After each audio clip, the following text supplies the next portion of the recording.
اب آپ جانتے ہیں کہ شیر افضل مروت صاحب تحریک انصاف میں تھے، وہ خود آج بھی سمجھتے ہیں کہ وہ تحریک انصاف کا حصہ ہیں، لیکن پی ٹی آئی نے ان کو ایک طریقے سے الگ کر رکھا ہے پارٹی کے. وہ پارلیمانی اجلاس میں آتے ہیں، لیکن انہیں شوکاس نوٹس کر کے اور کچھ چیزیں کر کے یہ کہہ دیا گیا میڈیا پہ، سوشل میڈیا پہ، کہ مروت صاحب پاکستان تحریک انصاف کا حصہ نہیں ہے. لیکن مروت صاحب نے آج ایک سٹیٹمنٹ دیا ہے. مروت صاحب کے اس بیان کا تعلق عمران خان کی رہائی سے بھی ہے، شیر افضل مروت کے اس بیان کا تعلق عمران خان تک رسائی سے بھی ہے، یعنی ایکسیس سے بھی ہے اور رہائی سے بھی ہے. اب مروت صاحب نے کیا کہا؟ مروت صاحب کہتے ہیں کہ عمران خان تک جو رسائی رہی وہ عمران خان صاحب کی بہنوں کی رہی، کوئی اور شخص تو اندر ملاقات کے لیے جا نہیں سکتا تھا. تو آج اگر عمران خان صاحب جیل میں ہیں تو اس کی وجہ عمران خان صاحب کی اپنی بہنیں ہیں. مروت صاحب نے خان صاحب کی رہائی نہ ہونے کا، خان صاحب تک رسائی نہ ہونے کا جو ملبہ ہے، کیونکہ علیمہ خان صاحبہ یا خان صاحب کی بہنیں جب ان کے ساتھ ملاقات کر کے آتی تھیں اور باہر جو بیانات دیے جاتے تھے اس کا آج کانسیکوینس ہے کہ خان صاحب کے ساتھ ملاقات نہیں ہو پاتی. اور ساتھ میں شیر افضل مروت نے یہ بھی کہا کہ موجودہ قیادت اگر کچھ کرنا چاہتی ہے تو موجودہ قیادت میں بیرسٹر گور صاحب ہیں، اس کو پارٹی کے لوگ نہیں کرنے دیتے. موجودہ قیادت میں کچھ ایسے کردار ہیں، نہ کچھ کرتے ہیں نہ کسی اور کو کرنے دیتے ہیں. یہاں پر بیرسٹر گور صاحب کی بات ہوئی ہے، یہاں پہ علی امین گنڈا پور صاحب کی بات ہوئی ہے. اب پارٹی میں علی امین گنڈا پور کو اور بیرسٹر گور صاحب کو تو ایک طریقے سے کھڈے لائن لگایا جا چکا ہے. پارٹی میں آپ یہ دیکھیں کہ سلمان اکمل صاحب پریس کانفرنس کر رہے ہوتے ہیں، خیبر پختونخوا میں آپ کو جنید اکبر اور سہیل افریدی صاحب متحرک نظر آ رہے ہوتے ہیں. آپ کو بیرسٹر گوہر جو کہ پارٹی کے چیئرمین ہیں، سینئر رہنما ہیں علی امین گنڈا پور صاحب، وہ آپ کو فرنٹ پہ لیڈ کرتے ہوئے نظر نہیں آئیں گے. آج آپ دیکھیں نا کہ سہیل افریدی جنہیں عمران خان صاحب نے نامزد کیا خیبر پختونخوا کے وزیر اعلیٰ کے لیے، مروت نے اس کو بھی ہٹ کیا ہے. اور جو شیر افضل مروت نے ہٹ کیا ہے سہیل افریدی کو، دراصل انہوں نے عمران خان صاحب کو نشانہ بنایا ہے. شیر افضل مروت صاحب کی طرف سے یہ کہا گیا کہ سہیل افریدی جنہیں وزیر اعلیٰ خیبر پختونخوا کا بنایا گیا وہ پرائمری اسکول نہیں چلا سکتا.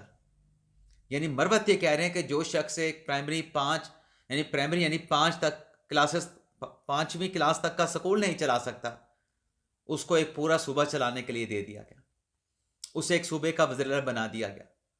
لیکن ہٹ کون ہوا؟ ہٹ عمران خان صاحب ہوا، کیونکہ نامینیشن سہیل افریدی کی عمران خان صاحب نے کی تھی کہ گنڈا پور سے استعفیٰ لیا جائے اور سہیل افریدی کو نیا وزیر اعلیٰ بنایا جائے. اب کیوں بنایا گیا تھا؟ خان صاحب کو بتایا گیا تھا کہ یہ احتجاج کا چیمپئن ہے، بڑا اسٹوڈنٹ لیڈر رہا ہے، احتجاجی سیاست میں شریک رہا ہے. لیکن 1 سال تو آلموسٹ ہو چکا ہے، کیا ہوا؟ تو یہ بات جو آج کر رہے ہیں جناب شیر افضل مروت صاحب، وہ سہیل افریدی صاحب کو بھی ٹارگٹ کر رہے ہیں، خان صاحب کی بہنوں کو بھی ٹارگٹ کر رہے ہیں کہ آج اگر خان صاحب جیل سے رہا نہیں ہو سکے اور خان صاحب تک رسائی ملاقاتیں بند ہو چکی ہیں تو ذمہ دار یہ لوگ ہیں، خان صاحب کی فیملی کے لوگ ہیں، وہ لوگ ہیں جنہوں نے خان صاحب کے اڈیالہ جیل میں کان بھرے ہیں. اور پھر آج افریدی صاحب نے بھی ایک پریس کانفرنس طاق دی ہے، اور پریس کانفرنس کہاں پہ ہوتی ہے؟ سہیل افریدی صاحب کی اسلام آباد میں آ کے. پشاور میں تو ان کی پریس کانفرنس ہوتی نہیں. اور اس پریس کانفرنس میں سہیل افریدی صاحب کیا بات کرتے ہیں؟ افریدی صاحب یہ کہتے ہیں کہ جو قاسم خان صاحب کی گفتگو تھی وہ ایک کونسل کے اجلاس میں یا کسی اور کانفرنس میں، وہ دراصل قاسم خان کے اپنے والد عمران خان سے متعلق احساسات تھے. چلیں ایک لمحے کے لیے سہیل افریدی صاحب کی اس بات کو مان بھی لیں، نہ جانے آپس میں کیا افریدی صاحب کا اور قاسم صاحب کا کوئی رابطہ ہے، قاسم خان کا نہیں ہے، یا زلفی بخاری کے تھرو ان کا آپس میں رابطہ ہے، کچھ بتایا گیا ہے کہ آپ یہ پریس کانفرنس کریں، قاسم خان کے اسٹیٹمنٹ کو آپ کلیئر کریں، یا ایسا رابطہ نہیں ہے. رابطہ ہے یا رابطہ نہیں ہے، لیکن جو چیز حقیقت ہے نا، جو حقائق ہیں وہ تو نہیں جھٹلائے جا سکتے. کیا عمران خان صاحب نے بل نہیں جلائے اور عوام سے نہیں کہا کہ آپ نے بجلی کے بل، گیس کے بل ادا نہیں کرنے؟ کیا عمران خان صاحب نے اوورسیز پاکستانیوں کو زر مبادلہ بھیجنے سے نہیں روکا؟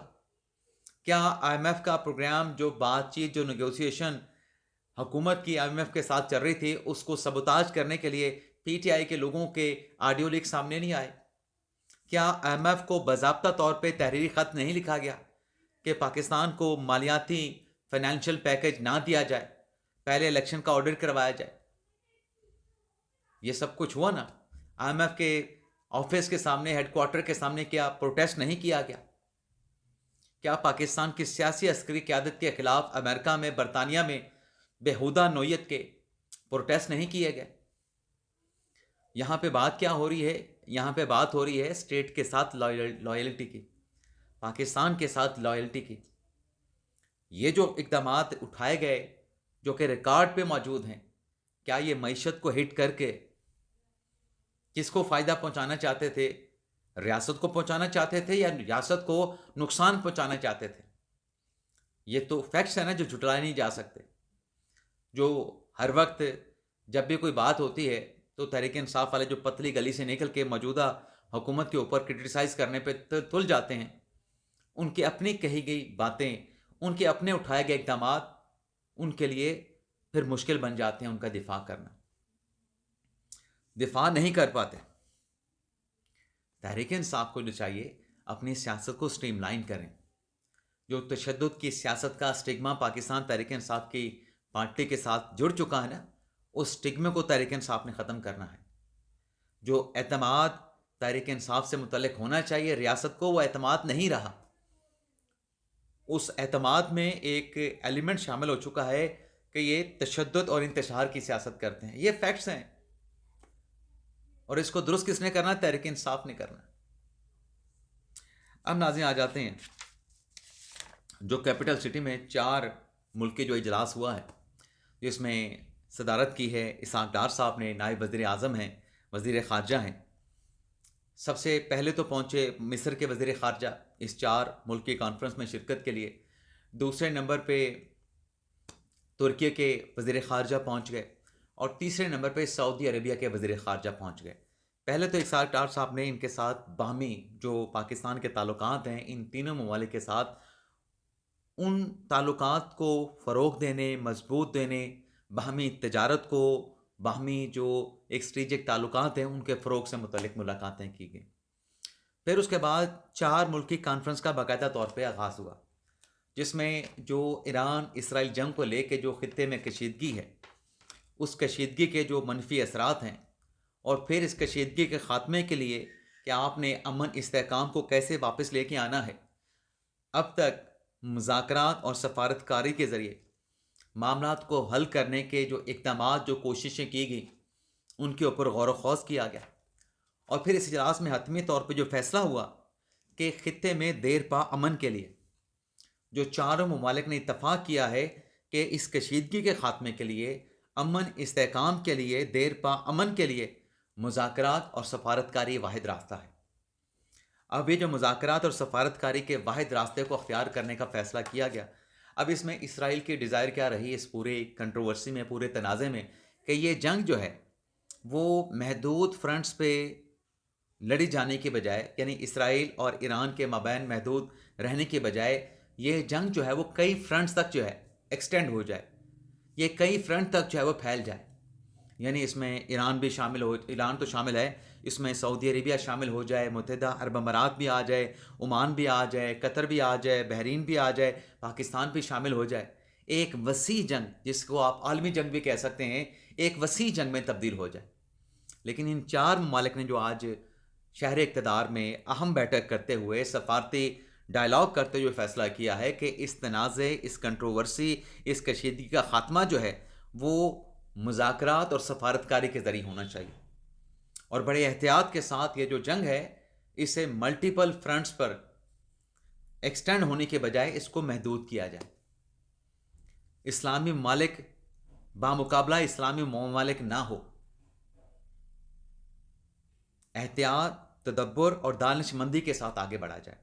تو یہ جو فیصلہ اس 4 ملکی کانفرنس میں ہوا ہے، یہ ڈیفینیٹلی جو ارمان اسرائیل یا نیتن یاہو کے تھے، ان کے ارمانوں پہ پانی پھیر کے رکھ دیا گیا ہے، ایک اچھا فیصلہ کیا گیا ہے۔